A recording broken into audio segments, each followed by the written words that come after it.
అంబేద్కర్ కోనసీమ జిల్లా రాజోల్లోని సకినేటిపల్లి వద్ద ఉపాధి హామీ కార్మికులు నిరసన చేపట్టారు.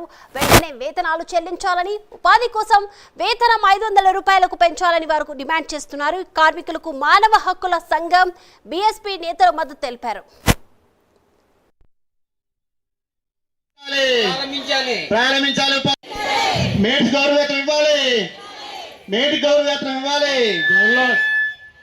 నా పేరు ముచ్చాల శ్రీనివాసరావు, ఉపాధి కూలీ సంఘం జిల్లా అధ్యక్షుడిని. ఈ రోజు ఉపాధి వేతనాలు చెల్లించాలని చెప్పేసి సకినేటిపల్లి మండల ఆఫీసు వద్ద ధర్నా కార్యక్రమం ఏర్పాటు చేయడం ప్రారంభించడం జరిగింది. కానీ ఈ రోజు వార్తల్లో చూసాం, ఉపాధి వేతనాలు 1668 కోట్ల రూపాయలు విడుదల అయినట్టుగా ఒక సమాచారం ఉంది. చాలా సంతోషం. కానీ ఉపాధి సమస్యలు చాలా ఉన్నాయి. మేట్లకు గౌరవ వేతనం ఇవ్వాలని చెప్పేసి, అలాగే ప్రతి మేటుకు ఉపాధి వేతనం ఇవ్వాలని, అలాగే 100 రోజులు పని కల్పించాలని, ప్రతి కుటుంబానికి ఖచ్చితంగా 100 రోజులు పని, అలాగే పనులు ప్రారంభించాలని చెప్పేసి, అలాగే కనీస వేతనాల చట్టం ప్రకారం 500 రూపాయలు కూలీ కల్పించాలనే డిమాండ్ తో ఈ రోజు ధర్నా కార్యక్రమం ప్రారంభించడం అనేది. మేమంతా కూడా ఉపాధి కూలీలు మేట్లు కలిసి ఈ ధర్నా చేస్తున్నామండి. ఎందుచేతనంటే మా కష్టాలను ఇంకా ఎవరు కూడా గుర్తించడం లేదు. మా కష్ట ఫలితం పూర్తిగా చేతికి రావడం లేదు. ఎందుచేతనంటే గవర్నమెంట్ ఇచ్చిన పని కంటే కూడా మేము రైతులకి ఎక్కువగా చేస్తున్నాం. ఎందుకంటే గవర్నమెంట్ కి చెడ్డ రాకుండా ఉండటం కోసం అని. అయినా మా కష్టాన్ని గుర్తించుకోకుండా ప్రతి ఒక్కరు కూడా దీన్ని కామెంట్ చేస్తూ అనేక రకాలుగా